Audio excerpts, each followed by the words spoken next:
ভাই আপনি কি এই সামানগুলোর নাম জানেন সব কিছু? তা আপনার এই ডাইন হাতেটা কি একটা একটা করে দেখেন। হ্যাঁ, আমাদের কাজ করতে গেলে আগে সর্বপ্রথম লাগবে হচ্ছে মিটার। হ্যাঁ, মিটার ছাড়া কোনো কাজ করা যাবে না। তারপরে যে এই পাশে বড় এটা কি, এটা কি লেভেল? এটা তো ওয়াটার লেভেল না, এটা হচ্ছে স্পিড লেভেল। ভুল করা যাবে না।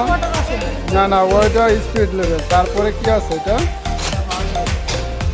এটা হচ্ছে পাওয়ার টুলস, এটা হচ্ছে ফিল্ডি মেশিন, সাপোর্ট করার জন্য লাগে। এটা কি আপনি হাতে? আমার। আচ্ছা, তারপরে হ্যাঁ নাই।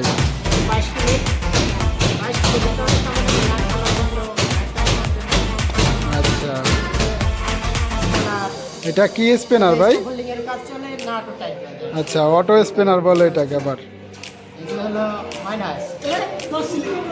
মাইনাস বলতে স্ক্রু ড্রাইভার না? আচ্ছা, হ্যাঁ এটা কাটার। এটা মূলত হচ্ছে, এটার নাম হচ্ছে রাউন্ড কাটার। এটা হচ্ছে শীট কাটার মেশিন।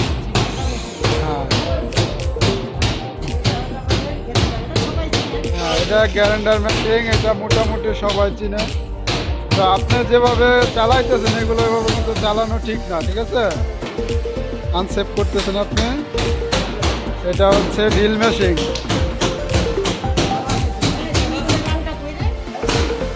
তো এই যে দেখা যাচ্ছে অনেক দাগ টাকা আছে। তো এই ফ্ল্যাগম্যানের কাজও করে।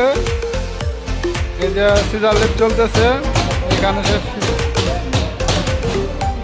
ফ্ল্যাগম্যানের চাকরিও করে, পাশাপাশি ডাক্তারের কাজ করে। তো ভাই আপনি সৌদি আরবে কত কাল ধরে আছেন? কয় বছর ধরে আছেন? 3 বছর যাবৎ সৌদি আরবে আছেন। আপনার মাসে ইনকাম কত ভাই? হ্যাঁ, বাংলা টাকায় বলেন। আচ্ছা, এটা তো সত্যি তাই না? দেখছেন, যারা ডাক্তার কাজ করে তারা মোটামুটি মনে করেন মাসে 1.5 লাখ থেকে 2 লাখ টাকা ইনকাম করে। তো যারা যারা ডাক্তার কাজ জানেন চলে আসবেন। এই যে সিজার লিফটের উপরে কাজ করতেছে। তো যারা ডাক্তার কাজ জানেন চলে আসবেন সৌদি আরবে। সৌদি আরবে প্রচুর পরিমাণ ডাক্তার কাজ হয়। আপনি চাকরিটারে ঢুকতে পারলে মিনিমাম মনে করেন 1.5 লাখ টাকা ইনকাম করতে পারবেন প্রতি মাসে। তো আমার ভিডিও যারা দেখেন তারা আমার ইউটিউব চ্যানেলটা সাবস্ক্রাইব করবেন।